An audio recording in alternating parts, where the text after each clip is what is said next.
We're going to go to the next chapter. What about immunizations? How many of you like immunizations?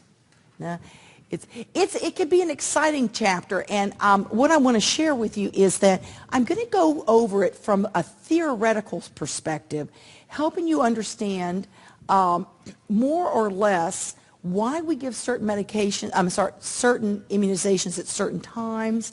So we're going to take a little journey, and as a little preface to this, typically they do not on the exam give you the trade name of a vaccine or anything like that. They don't usually do combinations.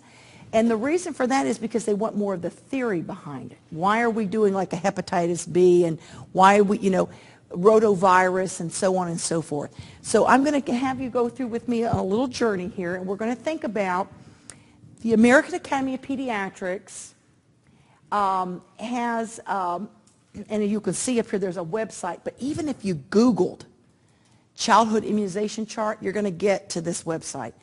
And you all remember that awesome chart that you see when you go on there. It's kind of, when I say awesome, it can be overwhelming, right? And then you got all the fine print, right? And you got to read all that, through it. So what I want you to think about is we used to have one chart, but in 2006, the Pete's folks probably remember this, 2006 was a huge year of lots of immunization changes with children. And then it's kind of slowed down over time. But what happened was, because of all the changes, we ended up having two charts. Guess what? One chart goes 0 to 6 years, so it's kids prior to going to school. And then the other chart is 7 to 18 years. Those that need boosters. And then, of course, what's a real hot year? 11 to 12, because we're given what? Tdap and HPV and what else? Menactra or meningococcal. So we've got certain key times, and I'm going to go over all that with you. But I just want you to know, I bookmarked, even though I have my nursing assistant that gives all the vaccines, I'm still responsible for ordering them. And so I need to know what's the latest, and I will tell you, just as you all, do you realize how this works for the year? Typically, AAP meets in April, then the American Academy of Family Physicians meet in July, this month, and then CDC, which is this Advisory Committee of Immunization Practices, they will actually meet in November, and they are the ones that produce the collective thinking of all three groups in a new chart every January. The new chart comes out every January.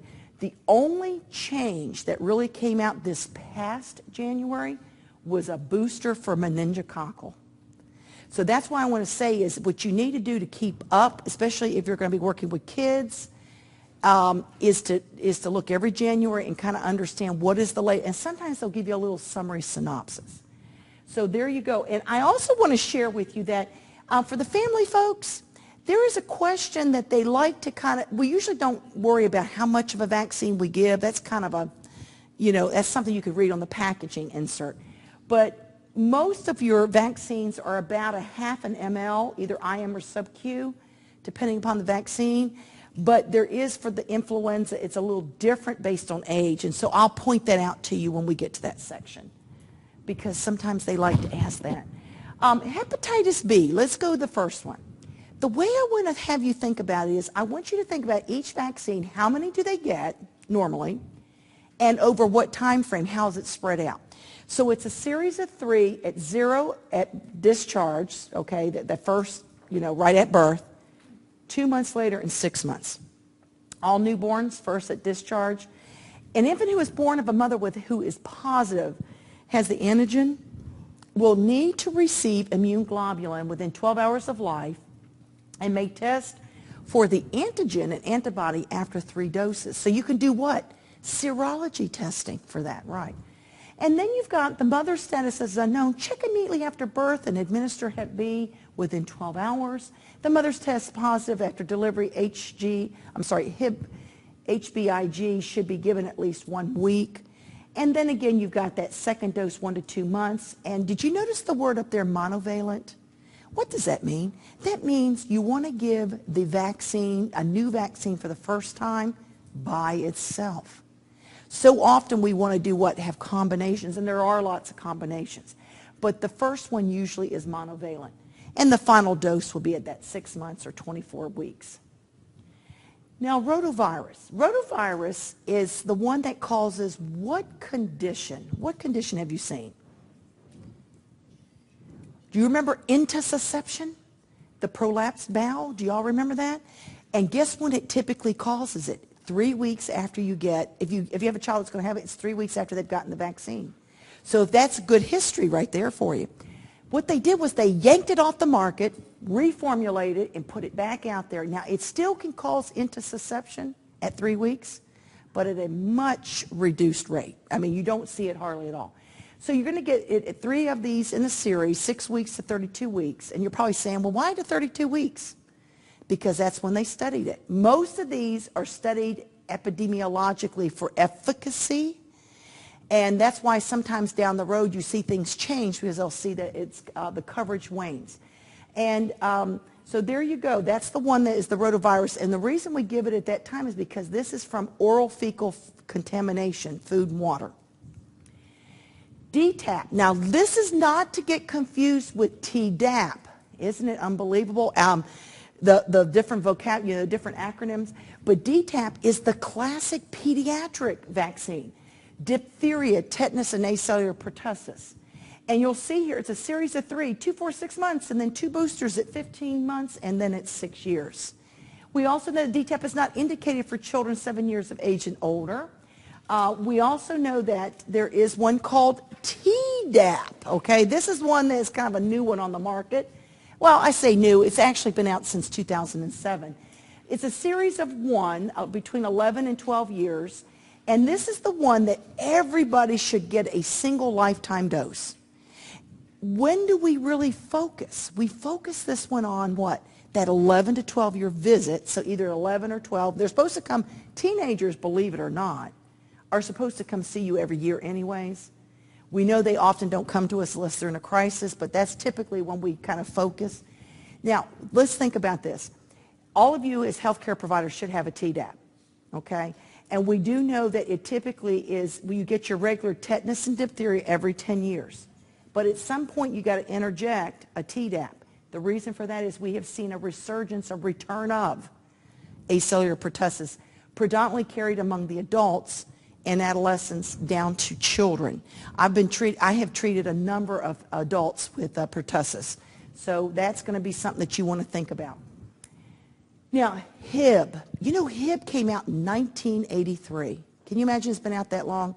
It has done marvels for us to think about. And some of you probably weren't even born until around that age, right? I'm looking at you because I have children, my adult children.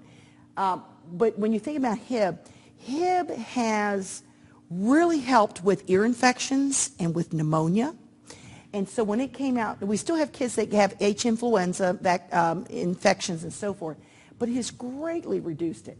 So we want to think about Hib should be given in a 3 primary, 2, 4, 6 months, and 1 usually boosting around 12 months. But not everybody does a booster. You may see some different iterations of it. We do know that the first dose can be given as early as 6 weeks, but it's not recommended for kids after 5 years. You know why? They studied it and said it wasn't needed. There was no longer a need for efficacy beyond that. So you know what they're going to ask you on a test question. Little Johnny comes to your practice. He needs to have catch-up in terms of his vaccines. He is 7. You're going to give, and they're going to have a long list of of vaccines, and you're going to not pick HIV because that's one that he doesn't need at that time. It's not efficacious.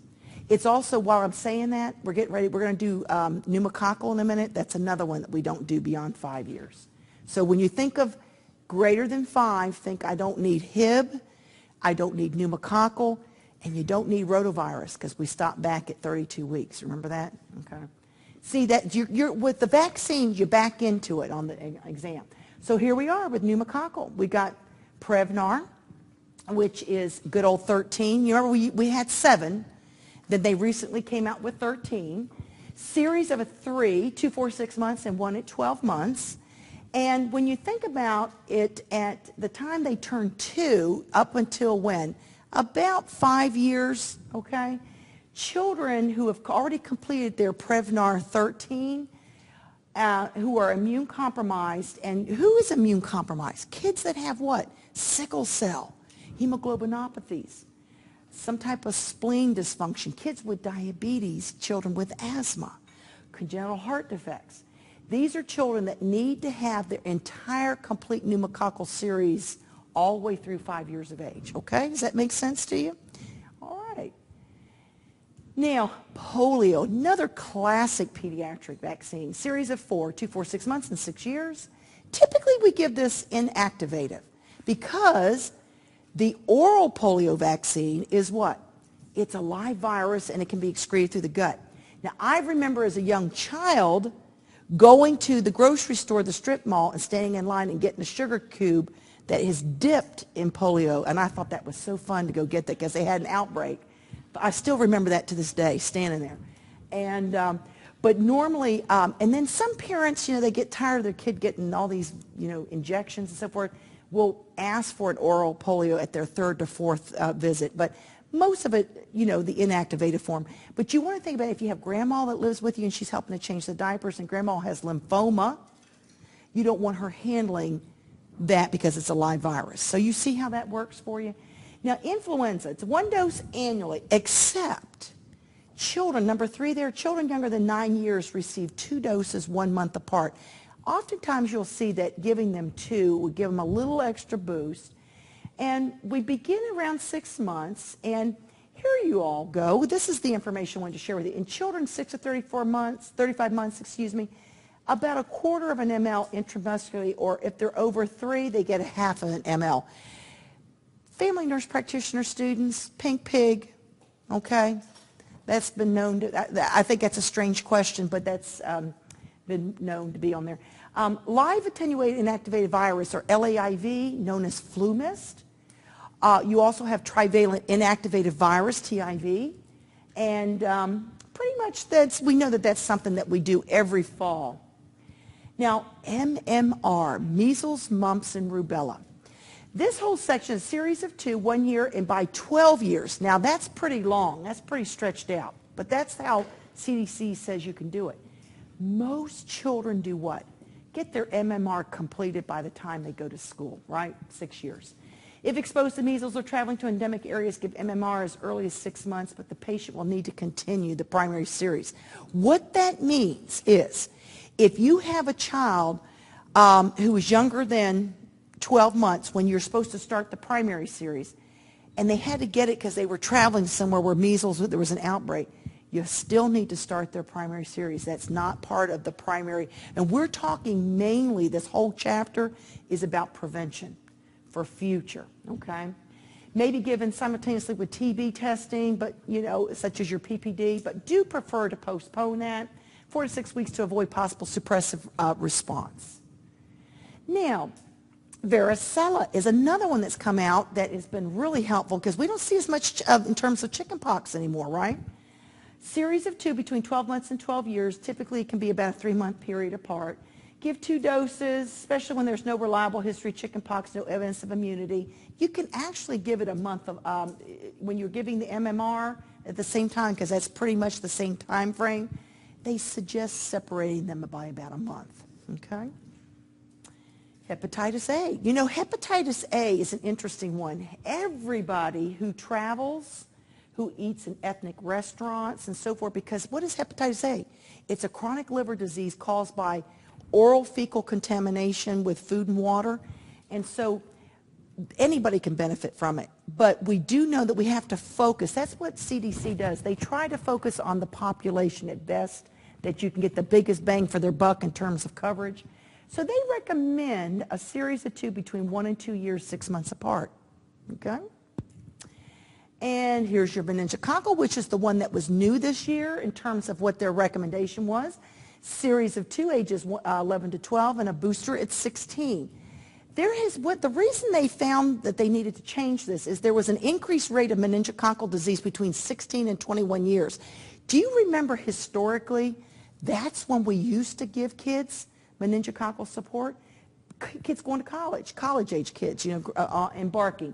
So then what happened was they bumped it down to 11 to 12 to kind of do it preventively much earlier. Then they found that it waned, And so they needed to go ahead and, give a boost. Adolescents receiving first dose at or after 16 years, no boost is needed. So you may get some individuals who miss that, and if they're at that age, they do not need a booster. But the ideal is 11 to 12 and then boost them at 16. Now here's HPV. This is one that has also gotten a lot of press in the last couple of years. Series of 3. Typically we focus in on that 11 to 12-year-old at that visit. Second dose 1 month after the first, and third dose given 6 months after the initial dose. And we know it's an exciting vaccine because it can prevent certain cancers. Cancers such as what? Your cervical cancer, penile cancers, oropharyngeal cancers. When you go to the dentist and they say they want to do an oral cancer screening, guess what they're doing? They're looking for HPV. So this has really been a great benefit for males and females, and actually it's between the ages of 9 and 26. But we do know the earlier you give it, it's prevention, because children who then become sexually active, they may come in contact with the different strains, which are mainly what? They're mainly going to be, it's going to be, do you remember, it's 11, 16, 18, and 6, right? 6, 11, 16, and 18. So you want to go ahead and give that as soon as possible. 2 preparations are commercially available. Gardasil, just if you remember, is the one that's very common.